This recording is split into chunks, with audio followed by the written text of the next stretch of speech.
Welcome back to 5 Miles Easy with me, Rose Harvey. And me, Steph McCall. She's an Olympian. And she's an elite ultra runner, so you might think we have this running thing pretty figured out. We absolutely don't, but we're on a mission to become better runners. And we're bringing you along for the journey. So let's lace up for 5 Miles Easy.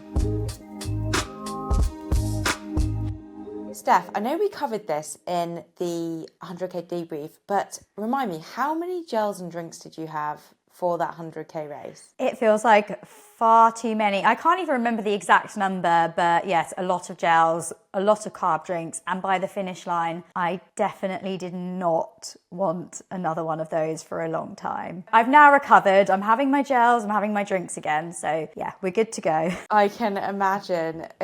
Just so much sugar as well. I remember you saying like all you wanted was something salty, and oh yes, that is a lot of carb drink. Yeah, but it's needed. We all know that we need to have the carbs in order to keep going in those longer distances. Yes, cannot say enough times. And as it happens, today we're going to be talking all about carb drinks and much more about nutrition and hydration. Today we're joined by a real expert in this field, Andy Blow, who is CEO of Precision Fuel and Hydration. Andy started out as a sports scientist for the Renault and Benetton Formula 1 teams, helped establish the Porsche Human Performance Centre before founding PF&H. Rose, I think this is going to be a super interesting episode for a lot of our listeners. There's really so much that you can learn and improve your performance as a result. And we've actually had quite a few questions from listeners just about fueling in general. But one that's quite interesting that you could maybe answer is, how much do the elites tend to drink during a marathon? Because you take a bottle every 5k. What's even in those drinks? Is it just water? What's in there? And you tend to not see the elites having gels, but maybe that's just because it's so quick and you do just sneak a gel in and no one sees. But what do you have? Sneak a gel in, I love it. Oh yes, we do sometimes sneak gels in, but it is very individual and each person kind of has their own strategy that works for them. Some runners have all drinks, some runners have gels and drinks, and some have just gels. I kind of do a mixture, so every 5k I will have carbs. I'll never have straight water in my water bottle, so it's always a carb drink. And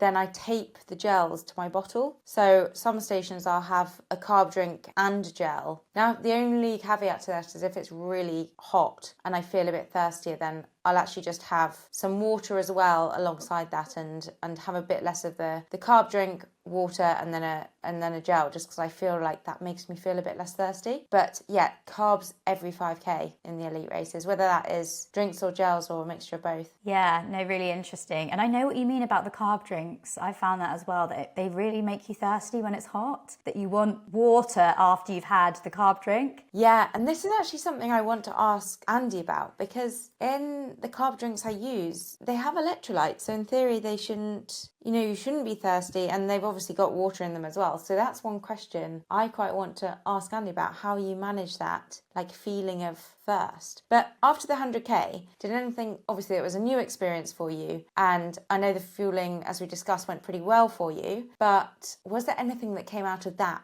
you want to ask today? Yeah, I mean, like you say, I think it went well, which is really lucky, because over that time you think anything could happen. But I guess kind of knowing how dehydrated you can get, because I think there's a balance, you want to be hydrated enough that you're not going to have any bad symptoms, but you don't want to be so hydrated that you're really full and you're needing to go to the toilet every second, which I didn't need to do once, which I think I didn't expect. I thought over 8 hours I was going to need a wee, and I didn't. But it's like, is that the right balance where you need to be a bit dehydrated? So I think that would be interesting. Yeah, that will be interesting. What about anyone else? Did other people stop? Yeah, loads of people stopped. For me, I wasn't worried about that. I think for a marathon and shorter, that can be a bit of a concern. I mean, there's no point worrying about it, because if it happens, it happens. But that's every second counts. Whereas I think over the longer stuff, you think, well, if I had to go, then it's not going to be detrimental to the whole race. So I wasn't concerned at all. But yeah, a lot of people did stop. And it's weird, actually, near the start, probably about 20k in, I thought, maybe I will need to. I kind of felt like my bladder's filling up, but I think it just got absorbed.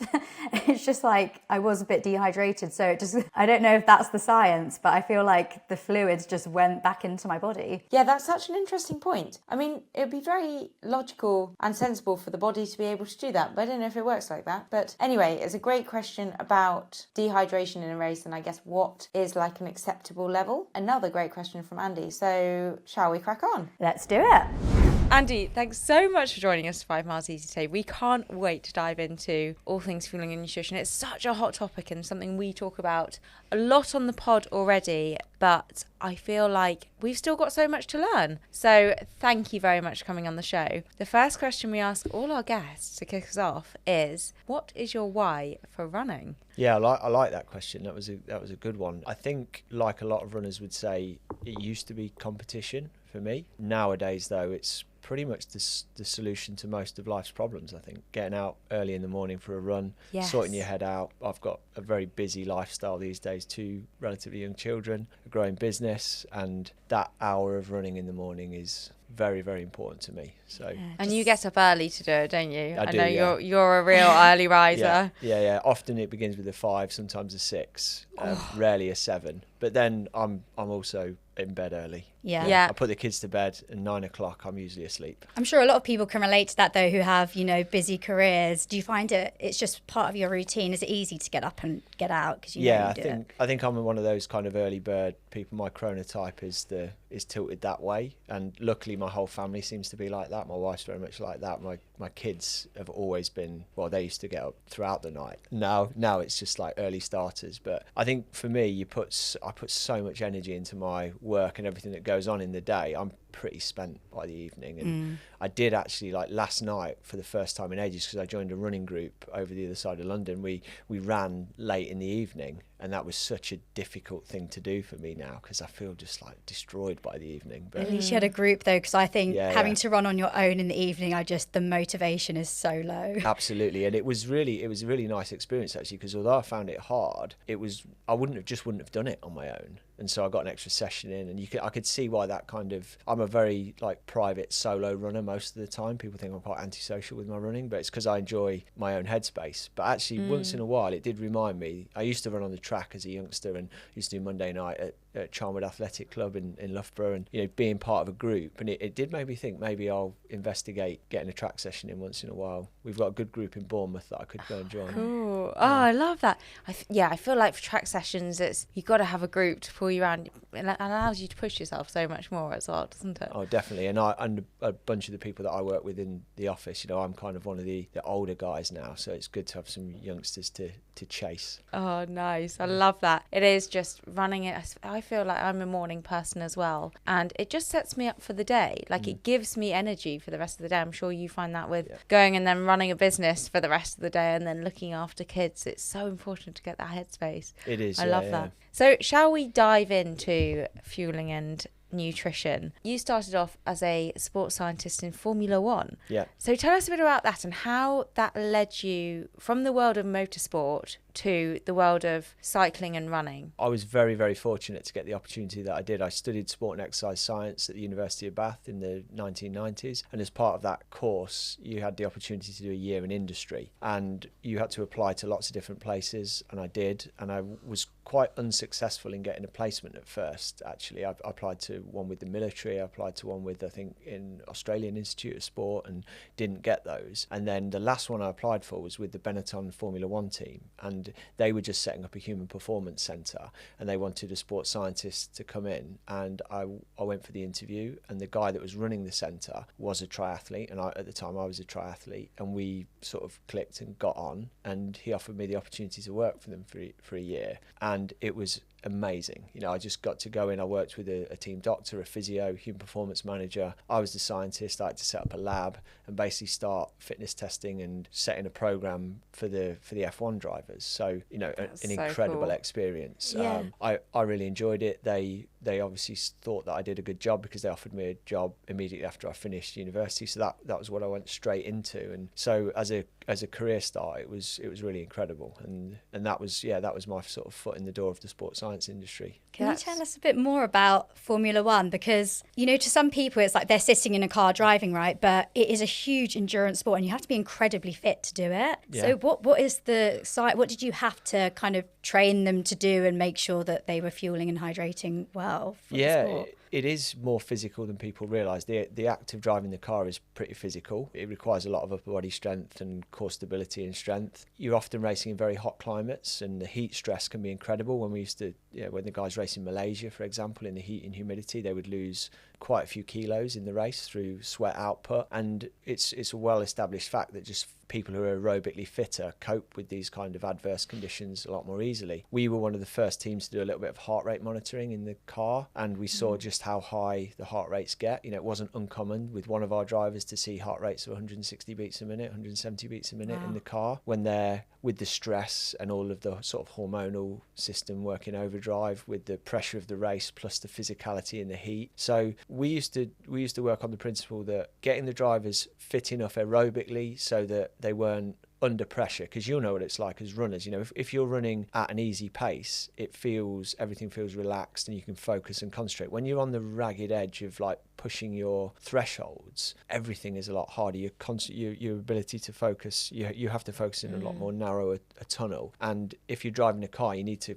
remain relaxed and aware, or at least as relaxed and aware as you can. So aerobic fitness was always big. Strength was very important to simply not get fatigued from driving the car, but also if you have a crash and experience like many G-forces, if you're more robust, stronger, you have better muscle mass, you're going to come out of that better. And then the other challenge was sort of periodizing their training around the season. So essentially the F1 season starts very early in the year. We would train them quite hard over the winter, just finishing with a training camp somewhere warm, and then you're kind of managing the decline in fitness that naturally happens over the year, because there isn't the opportunity to stay as fit between races. And I think it was they were the principal sort of things we were trying to do. And then on top of that, it was a bit more, as a runner, you're going to have to run a lot, especially as an elite runner. If you're an F1 driver, to be aerobically fit, do you want to run? Do you want to row? Do you want to cycle? It's kind of doesn't matter too much if you can do what. And so we used to spend a lot of time seeing what the guys were into, because there's no point in me standing over a guy trying to get him to do concept 2 rowing if he hates it.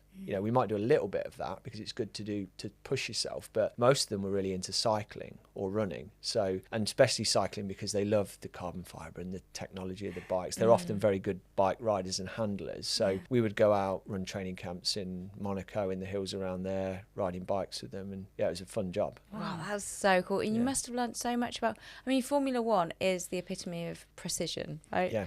So you must have learned so much about how important it is to really fine tune everything, but including the fueling and nutrition, which I presume is where the name came from. Yeah, well, actually, I did learn a lot about that because I worked with engineers, and I worked with, and in F1 you're working with some of the best engineers in the business. And you're right, the level of precision that goes into the preparation of the car and everything that they do was meticulous. Actually, back then I was less involved in the food and the nutrition and hydration preparation, because my job was really focused on the physiology and the training. And I think looking back, because this is going back a while now, this was in the late 90s, early 2000s, so it's like 25 years ago. And we did talk to the drivers about what they were eating and drinking, but not in as much detail as they probably do now. And actually, it was my own experiences as a triathlete and essentially failing with my own fueling and hydration in long, hot races was more what led me into precision fuel and hydration.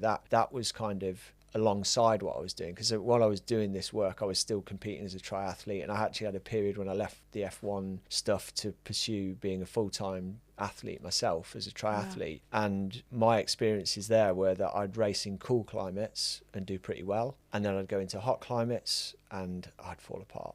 So what happened there? I'd end up in the medical tent at most Ironman races I did in the heat. I had a condition called hyponatremia a couple of times, where your blood sodium levels are really, really low because you've diluted it through drinking too much water. Yeah. I'd get full body cramps. I would just... I went and did the Hawaii Ironman, which I'd trained for years to qualify and compete in, and I was over an hour slower than I expected to be. I was getting my ass kicked by people who, I would normally consider that I would easily beat. Yeah. And it was such a frustrating experience. Is that why you wanted to start your own business, to almost get to the bottom of the answers as to why you were dealing with those Yeah, problems. what happened was a friend of mine who was a doctor, someone who actually did meet through the Formula One days, Dr. Raj Jutley, he said to me, I think the problems that you're having are to do with salt loss and electrolyte loss. Just looking at you, like, I'm covered in salt after races, I'm having hyponatremia. And he's saying this is pretty typical. We see this in clinical disturbances in patients in the hospital. Like, what we should do is test your sweat, see how much electrolyte you're losing and see how much you're replacing. So he took me into a hospital, got me a sweat test done in the cystic fibrosis unit, because the sweat test is something that's used to diagnose CF.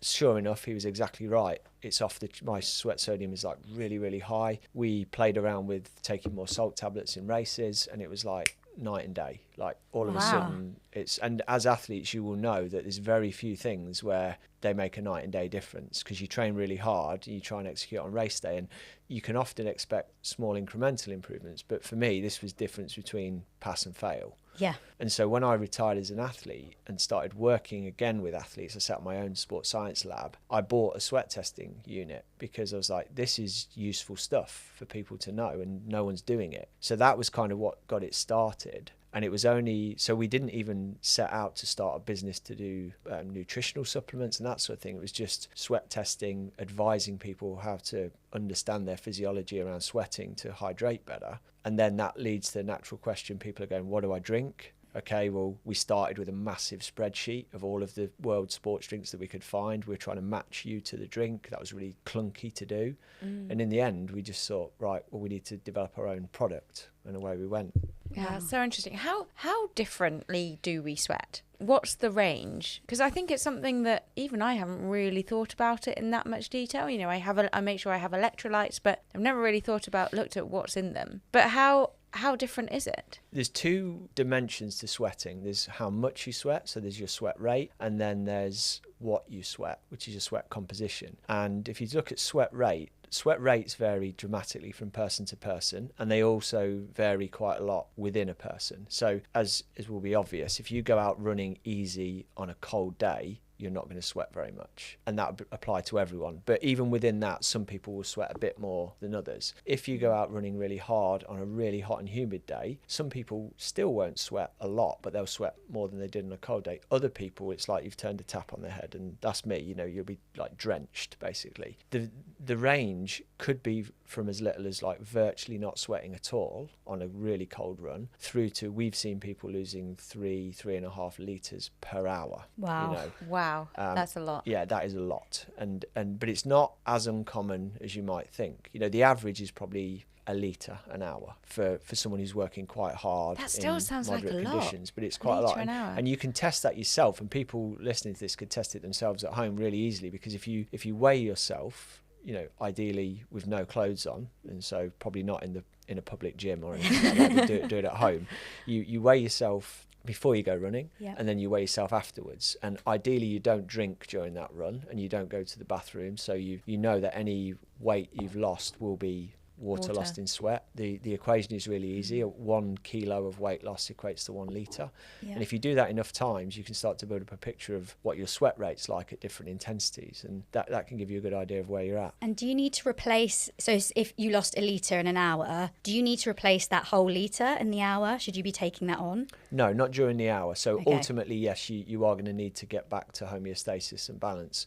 And normally the way to do that, you know, all of this scientific evidence sort of points to the fact that to replace that, if you drank nothing during that hour, you'd probably have to drink about 1.5 litres in the hours following to fully replace it. Because as well as continuing to sweat, you're going to go to the bathroom, you're going to lose more fluid. So that kind of 150% of your losses in the hours afterwards is a reasonable amount to replace and get back to normal. When you're running for a long time, though, when you're doing an ultra or a marathon or something like that, you're obviously, you know, you can cope with a level of dehydration. And actually, most people can and should finish long races and runs with a small level of dehydration. But you're going to want to take in enough to make sure that level of dehydration doesn't become catastrophic. And there's a lot of argument in sports science about what percentage of body weight loss constitutes catastrophic dehydration, but people tend to agree on the fact that your performance can start to be impaired quite significantly beyond about 2 or 3% of body weight loss, and then beyond that it can really get detrimental quite quickly. So a lot of the time in a marathon you're going to want to, let's say you're sweating about 1 litre an hour, you might want to replace half of that, for example. In an ultra though, you might need to replace 80 or 90% or even 100% of it if you're going for long enough, because the accumulated deficit over a number of hours could build up to be massive. Okay, yeah, interesting. And what about, how do you work out your sodium loss? Yeah, that was where it's a bit more tricky without equipment. So the sweat test that I did in the hospital, and the one which uses the same kind of technology that we use at Precision Hydration, is you take a sweat sample. Now you either collect that sweat sample during exercise, or we use a device that puts electrodes on your arm, stimulates your sweat glands so you don't have to exercise, and then we run it through an analyzer which looks at sweat composition. And the thing we're most interested in there is sodium loss, because sodium is the predominant electrolyte you lose in your sweat, and that's the one that you therefore need to replace. It's the one that's most influential in fluid balance in the body, and you need to replace an adequate amount of that with the amount of fluid that you're having if you're losing a lot of fluid. Otherwise you can run into these problems like I did with hyponatremia.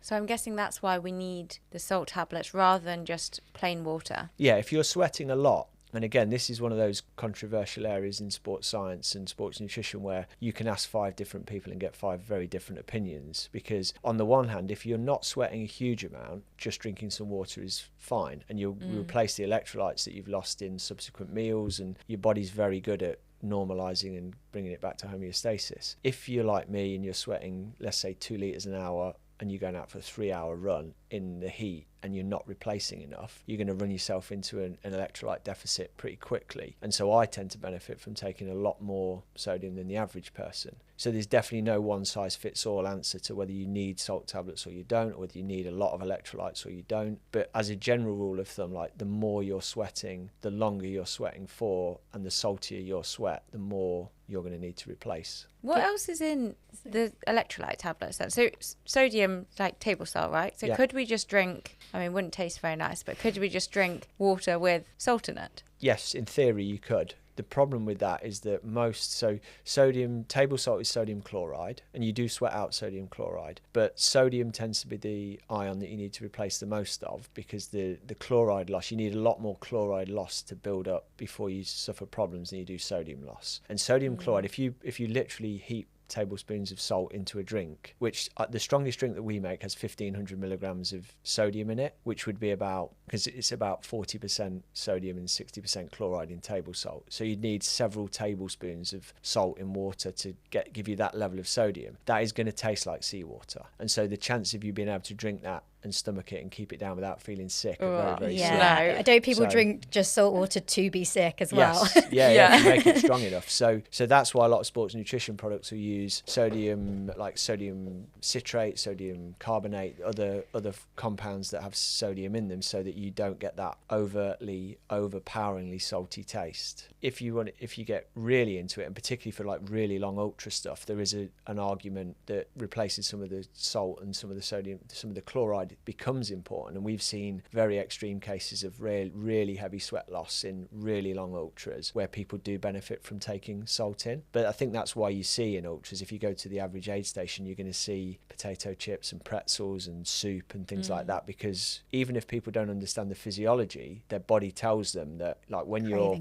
80 miles into 100 and it's been hot and you're craving chicken soup, it's probably because you need the salt that's in it. Yeah, body's so clever. It's very clever, yeah. I feel like electrolytes have become very trendy as well, and people are just popping them into every single drink. Yeah. But that's clearly not necessary. No. What's the link between them and cramping in the longer races? Well, in marathons plus, I'd say. Yeah, I mean, to your first point, I think just briefly to touch on that, I think you're absolutely right. Electrolytes have been solidly over marketed, especially in recent years, because people have seen a business opportunity, to sell them to people for everyday use, and most people don't need them for everyday use. I'd say there's a strong argument for people who train a lot needing some of them to balance their sweat losses, and there are other reasons why you might use electrolytes, but the idea that you kind of need to actively seek them out every day is a little bit misleading, I think. When it comes to cramping, I keep saying this is another controversial thing, but for me as an athlete, I suffered horrendous cramping when I went into electrolyte imbalance. That would be one of the signs that I knew it was coming on. My quads would start to lock up when I was running, and then I'd had incidents of like full body cramps at the end of a race. When I started getting my electrolyte balance back into whack, it was fine. Cramping never totally went away, but I could manage it. I would say there's a lot of anecdotal evidence, some scientific evidence that points towards why sodium imbalance might help with cramping.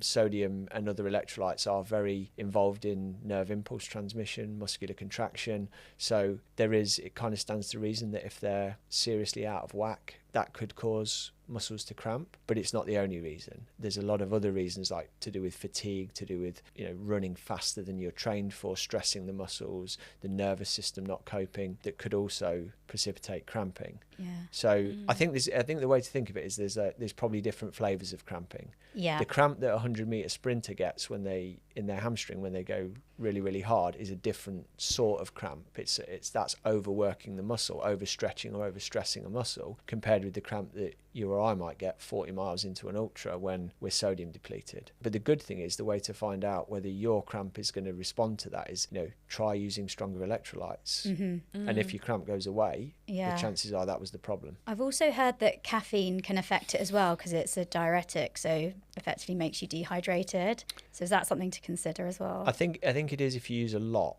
For most people, if you use caffeine habitually, then your body generally learns to maintain fluid balance around that. But some people are affected more by caffeine than others. So I think if you maybe don't use caffeine a lot and then overuse it, it can have more of a diuretic effect, because it causes your kidneys to pee out more water. Is there any benefit to kind of loading up on electrolytes before a race? So you said you do naturally lose some fluid, and that's fine, and it's okay to lose sodium and have less at the end of the race, but does it help to like with carb load to electrolyte load? Sort of, yeah. So carb loading is really well established, and your body can definitely super compensate and store more glycogen in the days before a race. So most athletes will start 2 or 3 days out from a race, increasing their carbs, reducing fiber, reducing fat, maybe protein, so you can get more carbs in. And it's really well documented as to how well that works. What we also see before races, especially hot races, is people start panic drinking in the days before because they're worried that they're dehydrated the whole time, and they'll overdrink water. And if you do that, you can't store that. You will end up just starting to pee more. And then there's this like really interesting positive feedback loop that happens, because athletes have always been told if when you pee, the pee is clear, you're well hydrated. So they drink more water, they pee more, looks clear, great, I'm on the right track, I'm more hydrated. But what you're actually gradually doing is you're flushing electrolytes out of the body. And so we've taken blood samples at the start of races. There are scientific papers that have done this before ultra marathons and looked at the blood electrolyte profile of people on the start line of a race, and you sometimes see an uncharacteristically high amount of people with low electrolyte levels in their blood at the start of the race. And the only reason for that is that they've just been drinking too much water and flushing their system, which puts you on the back foot before you start. What is the danger of that as well, if you're just drinking water and flushing them all out? Hyponatremia can be very serious. I suffered with it, and I received kind of medical treatment. I was a little bit woozy and out of it and cramping, and so, but people can die from it. There are plenty of documented cases of people over drinking, even in the London Marathon, which is not a hot marathon. Generally, you sometimes get warmer years, but it's not considered a hot race. And people that are moving more slowly over drinking, what basically happens is you drink so much, the blood electrolyte levels drop, and you can't pee when you're running, or you don't pee as much. So the body shifts the fluid from inside the bloodstream into the body's cells. The cells swell up, so this is why people with hyponatremia look puffy and they look swollen, and then their brain swells, and then the brain pushes on the inside of the skull, and that's where you get mental confusion and seizures, and eventually coma, and you can die if it goes uncorrected. So it's a really serious condition, and water and fluid is all about balance and electrolytes. So the way to prehydrate before a a race is, the night before, if it's a morning start, we often advise the night before, just drink normally up through your carb load and that kind of thing. Maybe a little bit of extra water because you're eating a lot of carbs, and the carbs hold water with them. So you might have, I would tend to have like an extra glass of water with most of my meals in those final days, but I'm not going to overdrink loads. The night before, you have a very, very strong electrolyte drink, like 1500 milligrams a litre or more, and have about half a litre of that. So it's not a lot, but it's concentrated. And that extra electrolyte pulls into your bloodstream, pulls the water with it, and kind of holds it there. You do the same again before the race start, a couple of hours before, 90 minutes before. That gives you enough time to boost your blood volume, pee out any excess that you don't need, and then you get to the start line well hydrated but not overhydrated. That's such a good tip, and really simple for everyone to do. It's really interesting about drinking more, because maybe that's not people over drinking before a race, because that's something I've always been told. It's like, make sure you're really hydrating the week of your race, and the instinct is, of course, to neck loads of water. That's such a good tip. Athletes, we're all the same, aren't we? If like one of something is good, then 2 is twice as good, and like 10 is really good. So we all overdo it. We're like, that's how we're wired, and I think just it is a balancing act. You don't want to underdo it. You definitely don't want to restrict your fluid artificially, but listen to your body. Like it's often a bit tricky if you're, say, traveling. When we go to races to support athletes these days, we go to a lot of hot climates, and you might be with the air travel, the long haul travel, you go to a hot and humid country, and you're going to need to tweak up your day-to-day fluid consumption regardless, just to maintain normal hydration. But the trick is knowing like how much is just increasing it versus going over the top. And I think that's something you learn through a bit of trial and error and being mindful about it. But the tip about using electrolytes the night before and the morning of, and if you are somewhere hot, or if you're a salty sweater, or if you're a big sweater, a little bit of extra salt on your food in the couple of days leading up is going to do you no harm, because it's all going to help maintain a healthy electrolyte balance.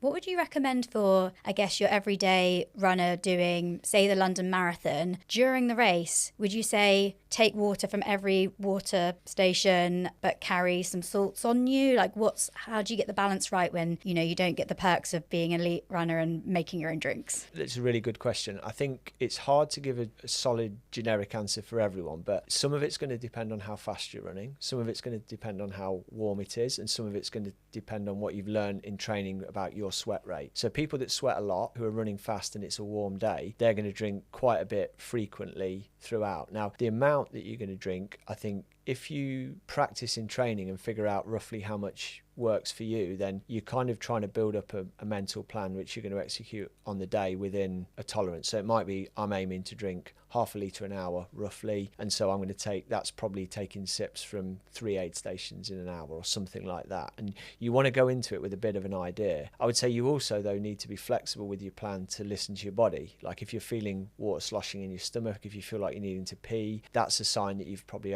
consumed. But if you're getting really thirsty and you're starting to sort of crave water and feel like you need a drink, you've probably left it a bit late. So I think having you need a framework of a plan, but you don't want to be too rigid with it. And that's where practicing and being mindful about what you do in your long runs in training is really important. When it comes to salt intake or sodium intake, that's going to be a little bit linked to how much total fluid you're having, and it's also going to be linked to your physiology. So again, if you know you're a heavy sweater, if you see a lot of salt marks on your skin, if it stings in your eyes, you're likely to benefit from taking some more electrolytes. If you've always coasted by fine on water and you don't feel like you're a big sweater, maybe water and then carbohydrates for energy is going to be all you're going to need. I think marathon distance is interesting because we definitely see some people that can do it on water plus some carbs, and we definitely also see people who do need electrolytes, but it's not universal. When you get into ultra territory, or you go into Ironman and these kind of multi-hour events, like beyond 5, 6, 7 hours, most people start to benefit from taking escalating amounts of electrolytes as well as carbs, and that's where dialing your planning in training is critical. Yeah, I think so much of this is it's so individual, isn't it? Yeah. And it's about finding out what works for you in training and making sure you do it in the training blocks. I think a lot of people get to the race and think, oh, I've got to now make a plan for the race, but I haven't practiced it in training. Yeah. And similar for fueling. Rose, did you know after the age of 30, you lose 1% of your body's collagen every year? That is crazy. So I've already lost 2%, which is a huge amount to replenish, especially as I'm an endurance athlete. Thankfully, Pillar Performance have released their collagen repair product, which has been specifically developed to address the most common tendon and ligament issues among endurance athletes. Some things we've both struggled with and so many runners struggle with: hamstring tendinopathy, Achilles tendinitis, shin splints. Collagen could really help you. And Pillar Performance's collagen repair has a clinically trialled collagen peptide, which specifically focuses on repairing those tendons. All you need is 1 scoop daily, and unlike a lot of collagen products which don't taste great, Pillars is completely flavourless, so you can even add it to your morning coffee. It really is great, and if our listeners want to try it, they can head to pillarperformance.shop, or for North American customers, thefeed.com, and enter the code 5mileseasy for 15% off their first order. Thanks to Pillar Performance for supporting this podcast and keeping us injury-free.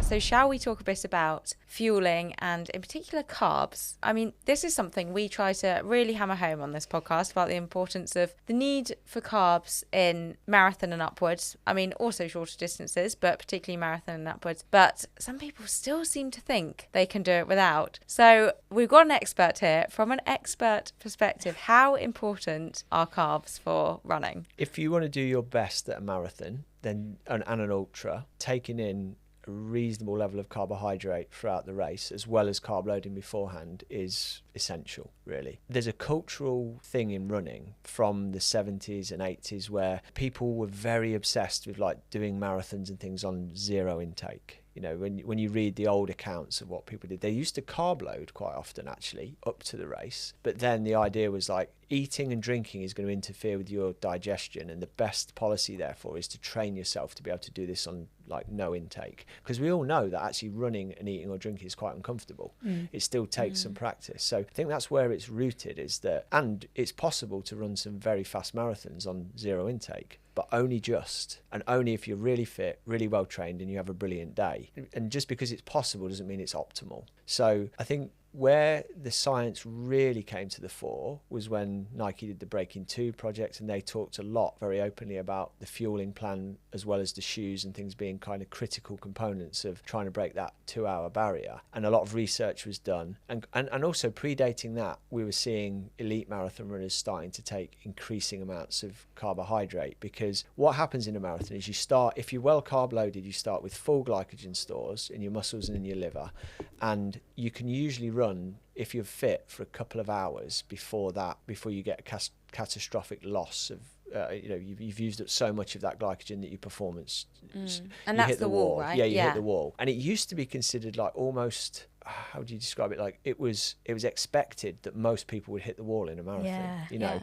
Now we know that if you just take in a reasonable amount of carbohydrate per hour along the way, you can really offset that, because your body's going to use some of that carbohydrate that you're taking in, that exogenous carbohydrate, rather than the endogenous carbohydrate that's coming from your muscles. You spare that muscle glycogen, you keep your blood sugar up, which keeps your brain feeling happy as well, and you can just stay strong until the end. And I watched London on the TV this year and was fascinated to see the commentators talking about the fact that the elite runners, were all taking bottles at 40k still, because you've only got 2K I saw the to men's go. winner who took his bottle at 40k, and I was like, brilliant. And they're fueling throughout, because not only are they thinking about performance in the moment, and that's the most important thing, but they're also thinking about recovery afterwards, because you'll know this as a professional runner, if you can bounce back and if you can recover that much faster, you're going to get an extra marathon in the year. Maybe you can go from 2 to 3 or 3 to 4 competitive races, because the part of the destruction of running a marathon, if you do it on no fuel, is you rinse your energy stores, and it takes you days. You do more muscle damage, it takes days and days to recover. And then you extrapolate that back into your training. Like, I used to do a lot of my long runs in training fasted, because I wanted to teach my body to burn more fat. That was kind of the received wisdom as to how you would get better in endurance. But now we know a lot more that actually the potential small gain from doing that is probably really offset by how damaging that is to the body. You just don't recover as well, so your training is compromised. Sorry, I was just going to say, I think that point is one that people don't talk about as much. I think people have come to terms with the fact, okay, we need in a race, need the carbs to have energy to run it. But I think the training runs, a lot of people still don't necessarily take as much as they need, but they don't realize the benefit is actually the recovery after those runs is so much better than if you don't take any fuel on. 100%, because most of the runs that you do as a runner in training, even for a marathon, don't, quote unquote, require fuel. If you're running for 60, 70, 90 minutes even, maybe at 90 minutes you're starting to flag a bit if you're fit, if you've had a hard run, your pace is dropping off, but you don't really need it to finish that session. But you will feel way flatter for the rest of the day, your next day session, because your glycogen stores are just emptied out. And whereas if you're restocking them on the way, or if you're sparing that glycogen on the way, then you're just going to bounce back quicker. And we know that marathon training, any endurance training, is about kind of stacking bricks, weeks and weeks of consistent training. So anything that you can do to support training consistency, even if it's relatively small, has a massive impact on race performance. And that's why these days I will take a gel on any run that's over 60 minutes, and even frequently I will, if I'm doing an interval session, if it's an hour long, I'll have a gel or an electrolyte and carb drink halfway through the session, just because it makes me feel better afterwards. It doesn't necessarily affect my performance in the session, but afterwards I'm going to be feeling fresher. I've found exactly the same thing. I now have carb drink for every session. Sometimes my shorter track sessions, I'm there for half an hour, doing half an hour of work, and you think, well, it's not even going to hit me, and then I finish. But I feel so much better after the session, recover quickly, and it's an injury prevention thing as well. It's like anything you can do to, get your muscles to recover quicker. You're going to hopefully prevent injuries, as you say, be more consistent. It's such a good point. Depleting energy stores is stressful for the body. It has a hormonal impact, it has a structural impact, and it makes you feel lousy as well. So I think anything you can do to avoid that is going to be helpful. I think also psychologically it's like, oh, I'll take this now, and it's like a mental boost, even if it's not hitting you straight away. Obviously it takes a while to get in the system, but it can actually kind of help my sessions, because I'm like, oh, I've had a gel, it's like a little boost. Oh yeah, for sure. When you're on a longer run, it's nice to have something to look forward to, and there's a reason why candy, sweets, chocolates are so popular with people, because they sort of, you get a little dopamine hit, you get a little release of feel good energy, and when your blood sugar levels are starting to drop. I remember being out on bike rides when I was doing the F1 stuff. I would carry like a bag of Haribo, and I remember the guys we would joke that late on in the ride they would pay €50 for a bag of Haribo. It's like because when your body wants that energy and that sugar to dig you out of a hole. I remember once cycling we took a training camp of drivers to Lanzarote, and we rode them round the Ironman Lanzarote bike course, which is a very challenging route. It's like, back then it was rough roads, it was very windy, it's 112 miles, and we said we're going to ride you around this. And one of the drivers was Mark Webber, and we got to he did really well because he was a very fit cyclist, but we got to probably like 80-90 miles, and we stopped at a petrol station, and I looked at him, I was like, Webber, how much would you pay for like a can of Coke now? And he was like literally any amount of money, and we always had this bit of a joke afterwards, about the kind of can of Coke and Mars bar that saved him at that point. But like you were saying earlier, your body cries out for, if you're getting to the point where you're craving sugar and stuff that bad around training, it just means you're not giving the body enough of what it needs. And so it's almost too late by that point, isn't it? If you get to that point where you're really flagging and craving it, like you should have had it an hour ago. Yeah, definitely. So getting in front of that, and it is all just, it's iterative trial and error. It's like, have an understanding. One of the things that we try and teach athletes is that you need 3 things when you're exercising hard for a long amount of time. You need carbs, you need water, and you need sodium. And if you have a ballpark idea of what your hourly requirement is based on duration, intensity, climate, of those 3 things, so it might, for me, on average, say, let's say I run like moderately hard most of the time now. Not really hard, but not really easy. So I'm probably going to need, in most of the time, 1 to 2 gels an hour, which is about 30 to 60 grams of carbs an hour for an average training run, and about 500 millilitres of electrolyte drink. If I get that in regularly in those sessions, then I'm never going to be too far off from being adequately fueled and hydrated. And that number goes up quite a bit if I'm somewhere really hot, or I'm going really hard for longer, and it comes down a little bit if everything's a bit lower intensity and shorter. But you just need to build up a heuristic for yourself of like, what are my numbers? And that's why we've got a free fuel and hydration planner on our website. You can punch in the details of your run, your ride, your triathlon, whatever, how many hours, what intensity, what climate, and it will give you a starting point for those numbers. And I think if you can take that information and play around with it, I tend to record it in my training log, you know, just sort of as a reminder, and then after a while it becomes second nature, and you understand, okay, yeah, this run I'm going to need about this much. You take it with you and it becomes part of your routine. As a ballpark, what would it look like for a marathon?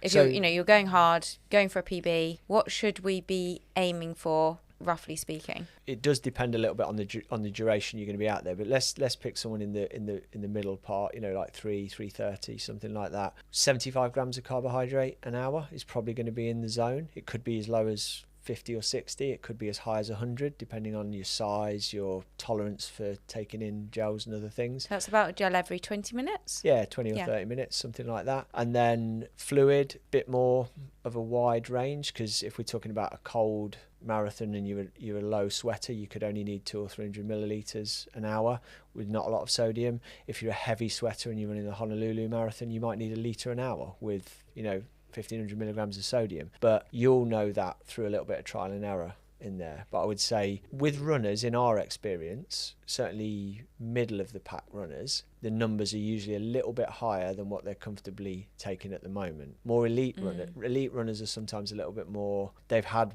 more trial and error, and they are a little bit more focused. They're probably getting better advice as well. They're probably hitting higher numbers, but it's always worth playing around with that, because it is a way to unlock a little bit more performance. Should we be aiming for, like, say you have your baseline of how many carbs you can take per hour? As you get more experienced and you're doing more marathons, should you in training be testing if you can take on a bit more? Because that's kind of personally what I've been doing the last couple of years, is almost training myself. Can I handle more carbohydrates per hour? Because surely then that's only going to be beneficial. So I'm now taking way more on than I used to, and my stomach's fine with that, so I've gone along with it. Yeah, I think it's a very good question. And in the current environment that we exist in at the moment, is that carbohydrates a few years ago where it was all about being as low carb as possible. Now we're in this like high carb phase, and I think directionally that's right. I think that what we're seeing is that elite runners in particular, there's a dose response relationship,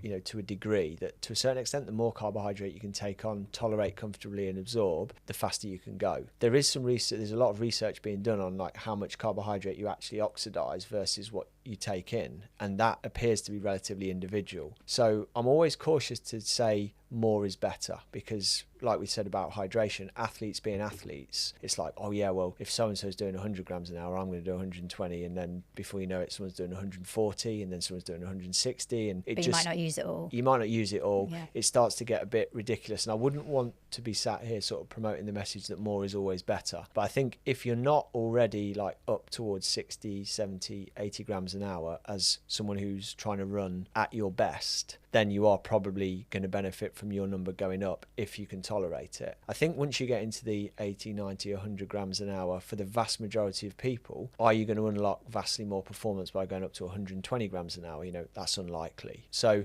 directionally it's correct, but it's quite individual. And one of the sports scientists who works at Precision Fuel and Hydration, Tash Cooper-Smith, she was a co-author on a paper that was published recently, which has just started looking into this stuff. It's like looking into actually how much carbohydrate different athletes, if you match athletes for say weight, fitness level, exercise intensity, when you measure how much carbohydrate they oxidize, there are some quite big differences. So the whole like it's very individual thing comes back into play there. So a bigger person doesn't necessarily need more? No, although I would say directionally that's often the case, Okay.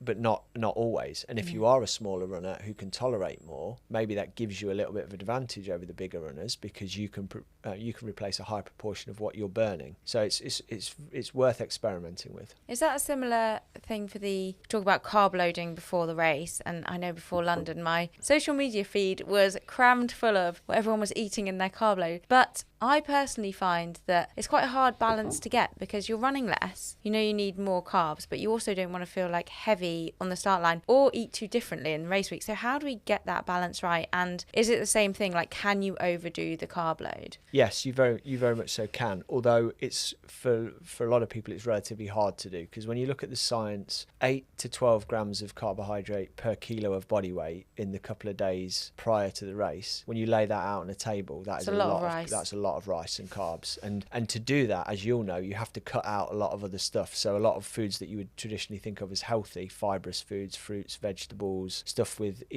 good fats and that, and to a certain extent protein, all has to be reduced because you want to get the carbs in. When it comes to feeling sluggish through eating too much, I would say there's a balancing act there, because for me, I've always felt like I've had better races that are long, hard races if I'm prepared to put up with feeling a little bit stodgy and sluggish on the morning, and maybe even for the first K or two as you get into it, because it kind of fills me with confidence these days, because I know I'm going to come good later, because the feeling of that is through being really stocked up. But I can also appreciate you want to feel good, and it can be off-putting. So I think the first thing to do always is like write down and really work out, because I don't even think many people do this, right? Really work out what you ate in before some good races, what you weighed, how many grams of carbohydrate you actually had per kilo of body weight. And if it was like 4 grams per kilo, I'm going to say to you, probably that's going to have to go up. If it's like 7 grams already, it's like, well, maybe let's tweak it up to 8 or 9, but let's not jump straight to 12. It's about making small changes that are directionally in line with the science, seeing how your body copes with it, and then go again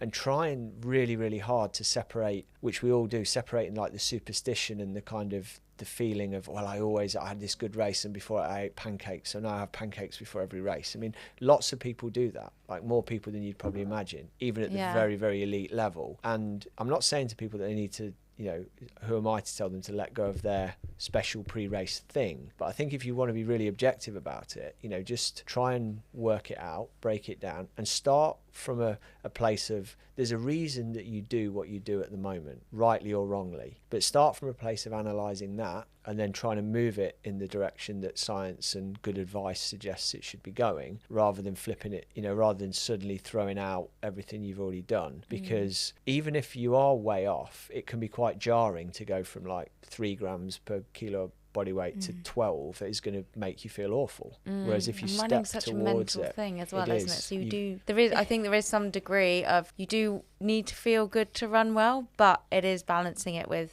the science. Yeah, definitely. So I would say, analyze it, break it down, make sure you've got trusted people in your camp that are giving you good advice on this sort of stuff, and as I say, evolve it and iterate it, rather than making it's rare that making like really radical wholesale changes is a good idea, and it's certainly never a good idea in the build up to a big event. You want to be doing this stuff in training. Like, I'd be practicing my carb load before my key long runs if I was new to it, to make sure that I understand what I need. And then the other aspect to it always with food and nutrition is, what can you reliably get if you're traveling internationally? Like, what can you reliably get your hands on? Are you just the kind of person who's going to rock down to the breakfast buffet in the morning of the race and see what's there? Or are you going to take your own rice cooker and the own brand of rice that you normally use and the right jam and all this sort of stuff? It's like, we all exist on different ends of that spectrum. That just reminded me of Carla when she did the World 50k champs in India. Obviously there she wanted to really control what she was eating and not get sick, so she bought a rice cooker in India and like just cooked rice in the hotel room for a few days before, and she won. So clearly that works.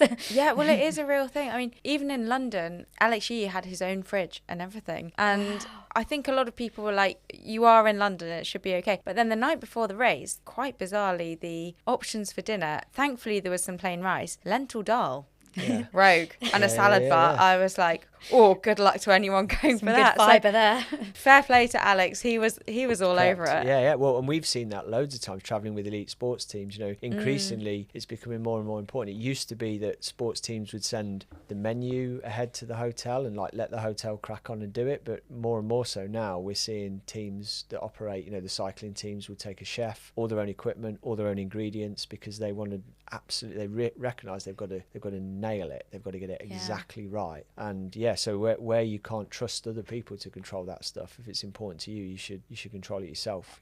My hack for that, which is not particularly clever or anything, but porridge pots, like I have no affiliation with them, but like the Quaker Oats porridge pots, they're available everywhere in the UK at least. All you have to do is add boiling water, so even in your hotel room you've normally got a kettle if you're easy to travel with. So easy to travel with. 2 of those plus a bit of white toast or something like that is a standard race morning breakfast for me, wherever I am, whatever I'm doing. And it's just, it's easy. Yeah, it reduces some of the sort of psychological stress as well. If you can have something you trust and you're not questioning, oh, was that the right thing to do? It's just going to make your race better as well. Definitely, yeah. You don't want to be like worrying about that stuff on race morning. So we've got some fantastic tips there about both hydration, sweating and fueling. But what's the biggest mistake you see people make with all of this? The biggest overall mistake is doing things very differently on race day, or in a kind of ad hoc way, to a different way than what you've practiced in training. So either that means you've not really practiced intentionally in training and you are just going to,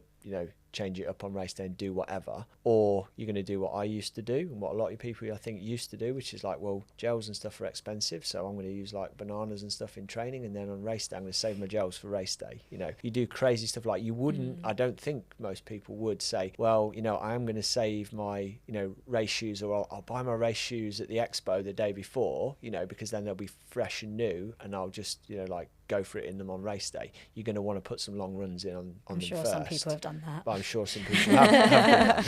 But I would say like the whole not really considering in the rehearsal aspect of nutrition, like the training your gut and practicing to work out that you need to go into a long distance race with a really good framework of like how much carb, how much fluid, how much sodium I'm going to take per hour, and then a game plan of how you're going to get that. And often the best game plan is I'm going to carry it myself, because then I know exactly what I've got. Because I would argue even for elites, and I have argued with some elite marathon runners about this, carry a couple of extra gels in your shorts or whatever, like they really don't weigh much. And we had, I haven't chatted to him yet actually, but we worked with Reed Fisher, who did the Boston Marathon.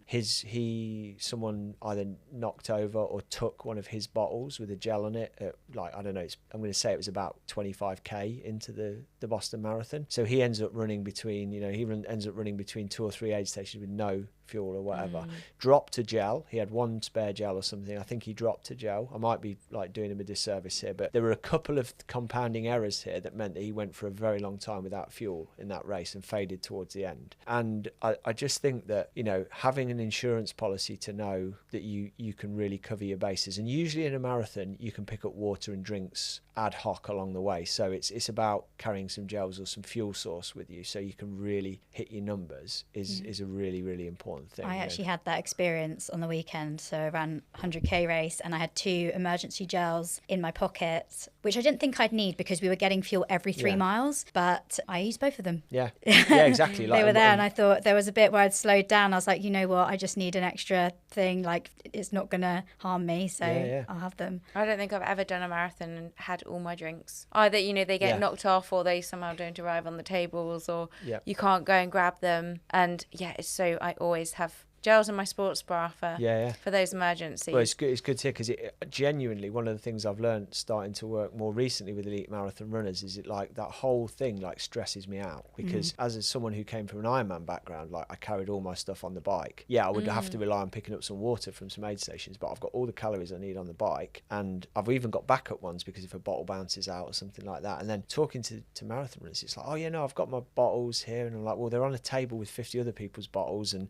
you're not going to get them all, and like, what are you going to do if you miss one? And it's like, well, I'll go to, and I'm like, and you're not allowed to take it from the outside world either. No, exactly. And they're a bit, and they're like, well, and I don't want to carry like 2 or 3 extra gels. That's a bit of extra weight. I'm like, extra weight, like the performance decrement of running out of energy is like massive. The weight of a gel. So I'm on a bit of a mission to try and talk people into carrying a little bit more fuel for their marathons. And I think if you're in the mass participation race, it's essential. I'd say like I'm going to do a marathon later this year. I will be starting with like at least 500 mils of the preferred drink that I want to use, and as many gels as I need to get me around the race. And then what I'll hopefully do is like drink that drink in the first sort of third of the race, and then rely on picking up some drinks, because I'm not going to start a marathon with a backpack full of drinks, but just to be self-sufficient, because I don't want to be duking it out in those early aid stations where it's crowded and busy. And I can take the gels when I want then. I can take them in between aid stations. How do you hold them all? What do you use? I'm a big experimenter with all the different types of shorts and pockets and belts and things, but I think there's some really good products on the market now. A lot of the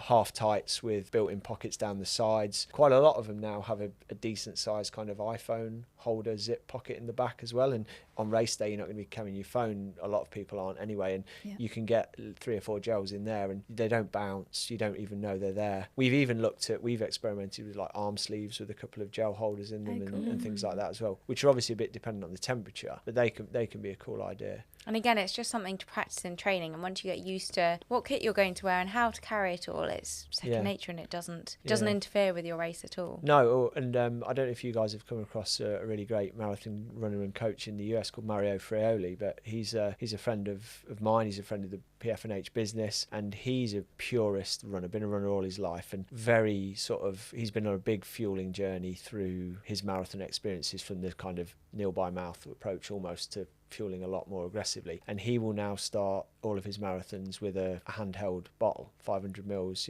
carbon electrolyte drink to get through. And this is a guy who's running like 220 something. He's not a slouch, but he places enough value on it to say, look, this will help me. The seconds and minutes I'll save early on through not having to stress about getting a drink, and also the energy it gives me later on, it's well worth me doing that. And then you just discard that at some point and move on to something else. It's like, it can be done. So if you've got one golden rule for fueling and hydration, what would it be? Know your numbers. Okay. So know what you need to take in per hour. Yeah. And if you know your numbers, you figure out, practice hitting them. And there's no magic in sports nutrition. Your body needs carbs, fluids and electrolytes. Like, know those numbers, get them in however you choose to, and practice it. And you will be like 98% of the way there to having a good race from a nutritional perspective. I love that. Yeah, practice, I think, being the key word there, because then you just know it's going to work on race day. And then all you've got to do, the only other thing that's in your control on the day is pacing. If you do that right, you pace Again, it know right. your numbers, right? Know your numbers, be disciplined. Yeah. And I'm the worst at that. We all get carried away in the first few miles. But if you can rein that in, if you can do that, and if you can hit your nutritional numbers, then barring anything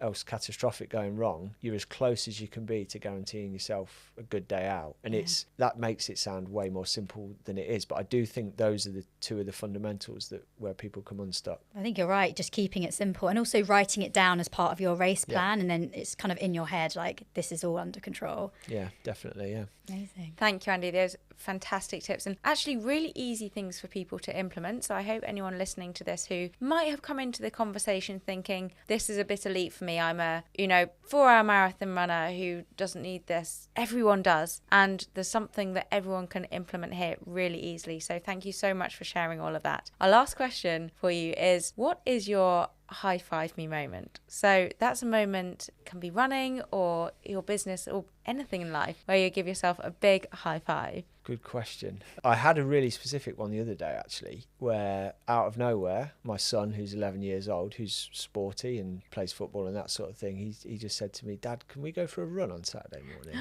And we ran out and ran 4K. Wow, I love that. And that was very, very special. So that was a great recent high five me moment. Yeah, that's very special. I love that. Yeah. Oh, well, I hope he's also following the hydration and nutrition advice from you. So he's set up well. He's set up very well. I'll tell you a funny story about that just really quickly, actually. Yeah. When we'll often, obviously, the bottles that we tend to take around with us as a family are Precision Fuel and Hydration ones, but always the question I get asked is has that got that horrible stuff in it, or is it just water? Because I don't think the kids appreciate the electrolyte your kids drink keep you humble. So they much prefer the water just to one of our allegedly horrible electrolyte drinks. He'll appreciate it as he gets older, I'm sure. Thank you so much, Andy.